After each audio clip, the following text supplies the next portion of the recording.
Bismillahirrohmanirrohim. Assalamualaikum warahmatullahi wabarakatuh. Perkenalkan, nama saya Azwal Anbiya Al-Muhyiddin dari kelas C7 Prodi Manajemen dengan nomor NPM 10121261. Video ini diajukan untuk memenuhi salah satu tugas evaluasi tengah semester Pendidikan Agama Islam 3. Pada kesempatan kali ini saya akan menjelaskan mengenai 4 pokok bahasan utama. Yang pertama itu adalah Al-Hamiyatu Marifatullah. Yang kedua At-Thoriq ila Marifatullah. Yang ketiga itu Al-Manawi min Marifatullah. Dan yang keempat itu adalah Al-Adillah ala Wujudillah. Masuk ke pokok bahasan yang pertama kita, yaitu Al-Hamiyatu Marifatullah. Marifatullah dimaknai dengan pengenalan terhadap jalan yang mengantarkan manusia dekat dengan Allah, mengenalkan rintangan dan gangguan yang ada dalam mendekatkan diri kepada Allah. Terdapat 3 ciri-ciri dari Marifatullah. Yang pertama itu adalah asma atau nama Allah Subhanahu wa Ta'ala. Yang kedua itu sifat Allah Subhanahu wa Ta'ala, dan yang ketiga itu afal atau perbuatan Allah Subhanahu wa Ta'ala yang terlihat dalam ciptaan dan tersebar dalam kehidupan alam ini. 3 dalil dalam Marifatullah. Yang pertama itu adalah dalil nakli. Dalil nakli menjelaskan bahwa Al-Quran memberi petunjuk kepada manusia akan hakikat Allah Subhanahu wa Ta'ala. Yang kedua itu dalil akli. Dalil akli menjelaskan tanda-tanda bagi orang yang berakal. Dan yang ketiga itu adalah dalil fitri. Jika manusia menggunakan fitrahnya, maka dia pasti akan menyatakan bahwa tidak ada Tuhan selain Allah Subhanahu wa Ta'ala. Terdapat 3 sarana yang mengantarkan seseorang pada Marifatullah. Yang pertama itu adalah akal sehat, yang kedua itu dari para rasul, dan yang ketiga itu dari nama atau asma dan sifat Allah Subhanahu wa Ta'ala. Terdapat 2 metode atau cara dalam mengenal Allah Subhanahu wa Ta'ala. Yang pertama itu adalah jalan yang dilalui bukan atas dasar petunjuk Islam, dan yang kedua itu adalah jalan yang dilalui berdasarkan petunjuk Islam.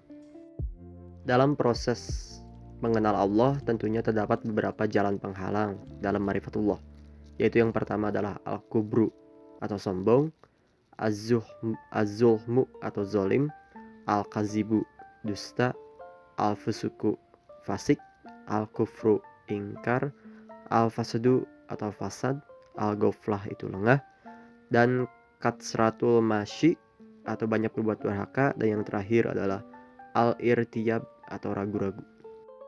Masuk ke pokok pembahasan yang kedua, yaitu At-Thoriq ila Marifatullah, yang artinya adalah jalan menuju pengenalan Allah Subhanahu wa Ta'ala. Terdapat 3 metode menuju pengenalan Allah Subhanahu wa Ta'ala, yaitu yang pertama melalui ayat-ayat Allah Subhanahu wa Ta'ala.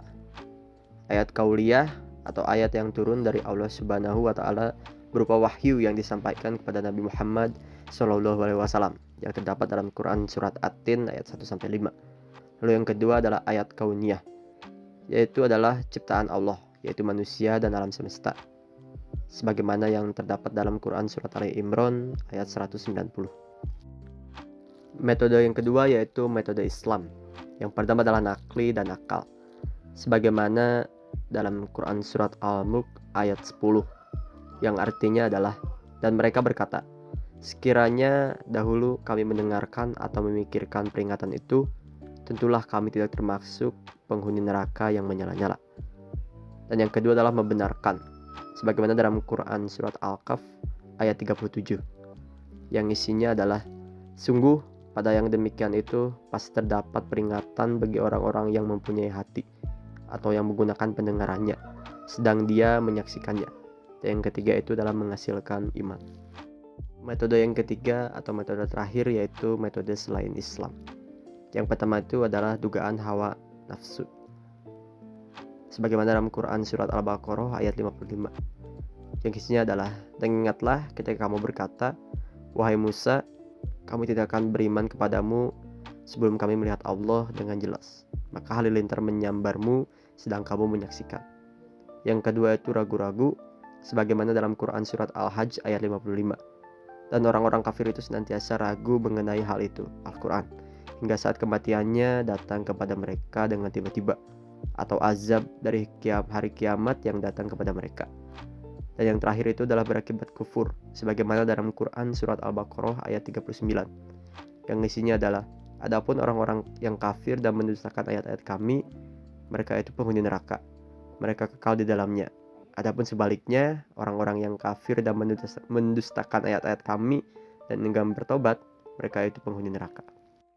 Masuk ke pokok pembahasan yang ketiga, yaitu al-manawi min marifatullah, atau penghalang dalam mengenal Allah Subhanahu wa Ta'ala. Penghalang dalam mengenal Allah yang pertama yaitu meradus syahwat atau penyakit hati. Penyakit hati dibagi ke dalam 5 jenis, yaitu al-fisku atau kefasikan, al-kibru kesombongan, az-zulmu kezaliman, al-kizbu kedustaan, dan katsyaratul masyi. Jenis yang kedua yaitu maradu asyuhbah, masalah akal dan logika. Dibagi ke dalam 4 jenis, yaitu al-jahlu, kejahilan atau kebodohan, al-irtiyab, keraguan-raguan, al-inhiraf, penyimpangan, dan al-ghaflah, yaitu kelalaian. Masuk ke pokok pembahasan yang terakhir, yaitu al-adilah ala wujudillah, atau bukti kebenaran Allah Subhanahu wa Ta'ala.